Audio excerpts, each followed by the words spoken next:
আসসালামু আলাইকুম। বিডি রমণীর রান্নাঘরে আপনাদের সবাইকে আবারও স্বাগতম। আশা করি সবাই ভালো আছেন। আজকে আমি প্রতিদিনের মতোই আপনাদের জন্য নিয়ে এসেছি খুবই মজাদার একটি রেসিপি। আজকে তৈরি করব মজাদার বেগুনের চাটনি। বেগুনের চাটনি তৈরির জন্য এখানে আমি বেগুন নিয়েছি। আমি এরকম বেগুনগুলোকে কেটে নিয়েছি, গোল বেগুনগুলোকে। দেখুন, আমি এখানে প্রায় 250 গ্রামের মতো বেগুন নিয়েছি। আর বেগুনগুলো কিন্তু এরকম গোল গোল করে কেটে নিয়েছি। আর এগুলো আমি খুব ভালো করে ধুয়ে পরিষ্কার করে নিয়েছি। চলুন দেখে নেই পরবর্তী স্টেপ। প্রথমে আমি চুলায় একটি তাওয়া বসিয়ে নিয়েছি। এবারে এর মধ্যে আমি দিয়ে দিচ্ছি সামান্য একটু তেল। বেগুনগুলোকে আমি একটু ভেজে নিব, সেজন্য আমি তেলটা দিয়েছি। এভাবে একটু তেলটাকে ছড়িয়ে দিচ্ছি। এবারে একটি একটি করে বেগুনের টুকরোগুলোকে এর মধ্যে দিয়ে দিচ্ছি। আমি খুব বেশি সময় বেগুনগুলোকে ভাজবো না, অল্প একটু ভেজে নিব। সবগুলো আমি দিয়ে দিয়েছি। এবারে আস্তে আস্তে একটু ভেজে নিচ্ছি।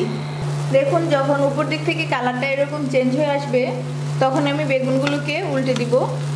আমি একটি একটি করে উল্টে দিচ্ছি।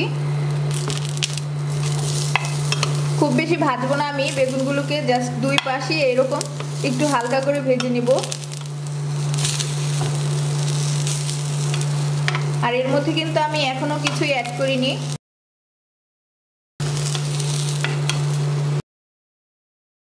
আমি উল্টে দিয়েছি।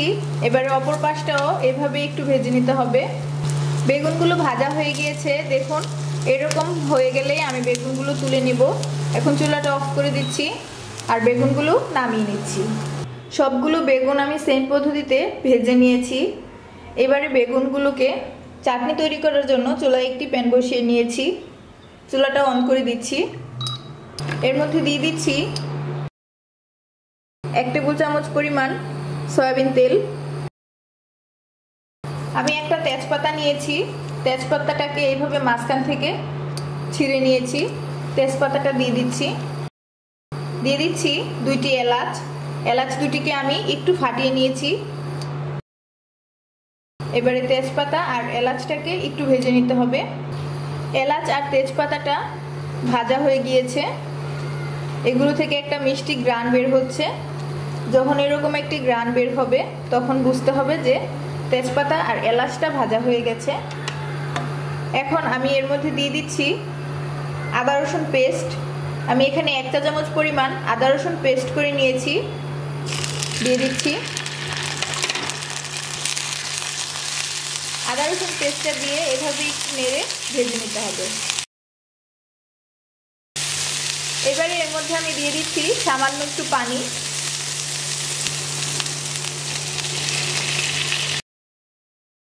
পানিটা দিয়ে দিয়েছি। এবারে গুঁড়া মশলাগুলো অ্যাড করে দিব।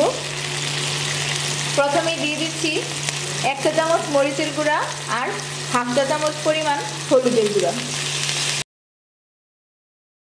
অবশ্যই পানিটা দেওয়ার পর গুঁড়া মশলাগুলো দিবেন, তা না হলে মশলাটা পুড়ে যাবে।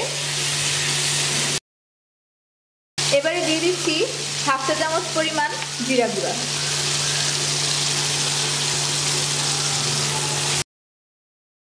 একটু নেড়ে নিচ্ছি ভালো করে। মশলাটা একটু ভালো করে কষিয়ে নিতে হবে। আমি একটা বাটিতে 2 টেবিল চামচ পরিমাণ তেঁতুল গুলে রেখেছি।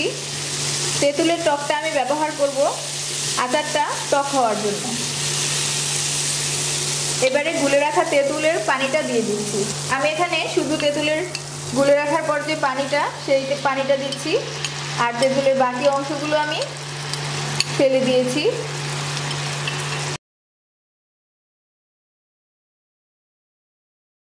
তেঁতুলের টকটা দেওয়ার পর আরও একটু ভালো করে নেড়ে নিতে হবে।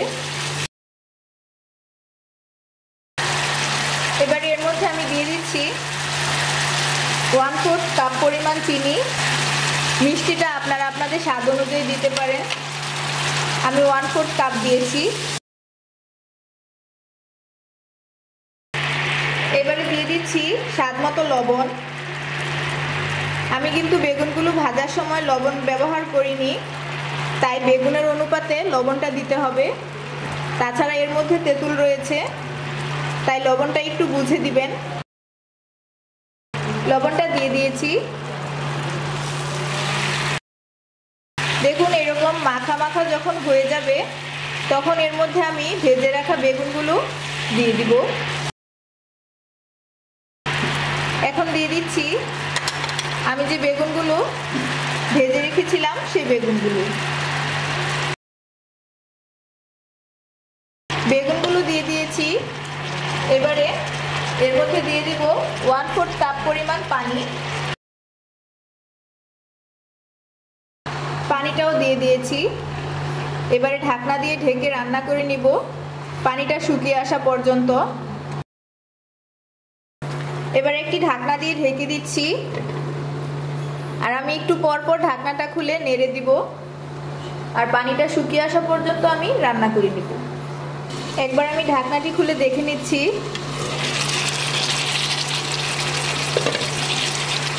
দেখুন বেগুনগুলো কিন্তু একদম সিদ্ধ হয়ে গিয়েছে। এখন ভালো করে নেড়ে চেড়ে আবারও আমি ঢাকনা দিয়ে ঢেকে দিচ্ছি। পানিটাও কিন্তু অনেকটাই শুকিয়ে এসেছে আর এটা যেহেতু আমি চাটনি তৈরি করছি তাই বেগুনগুলো কিন্তু এরকমই ভাঙ্গা ভাঙ্গা হয়ে যাবে। এবারে আবারও ঢাকনা দিয়ে ঢেকে দিচ্ছি।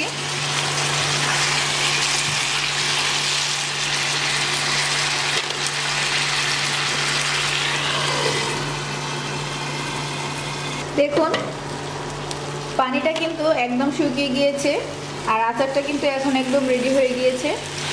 আমি আরও একটু নেড়ে চেড়ে নিচ্ছি।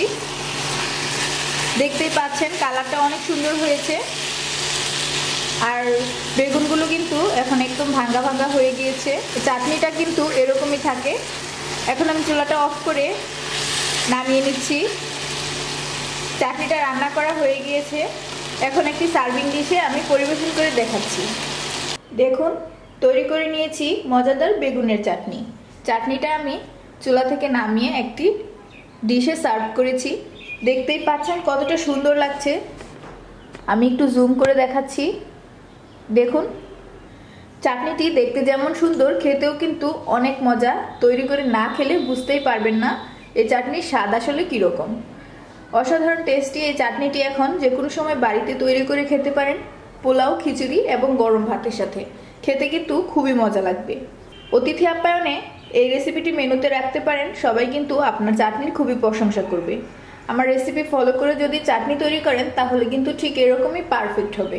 দেখতে সুন্দর আর খেতে অনেক মজা। রেসিপিটি ভালো লাগলে লাইক, কমেন্ট অ্যান্ড শেয়ার করুন। আর এরকম মজাদার খাবারের আরও নতুন নতুন রেসিপি পেতে আমাদের চ্যানেলটি অবশ্যই সাবস্ক্রাইব করুন। ভিডিওটি দেখার জন্য ধন্যবাদ। আজকের মতো এখানেই বিদায় নিচ্ছি। আগামী পর্বে দেখা হবে নতুন কোনো রেসিপি নিয়ে। সেই পর্যন্ত সবাই ভালো থাকুন, সুস্থ থাকুন। আল্লাহ হাফেজ।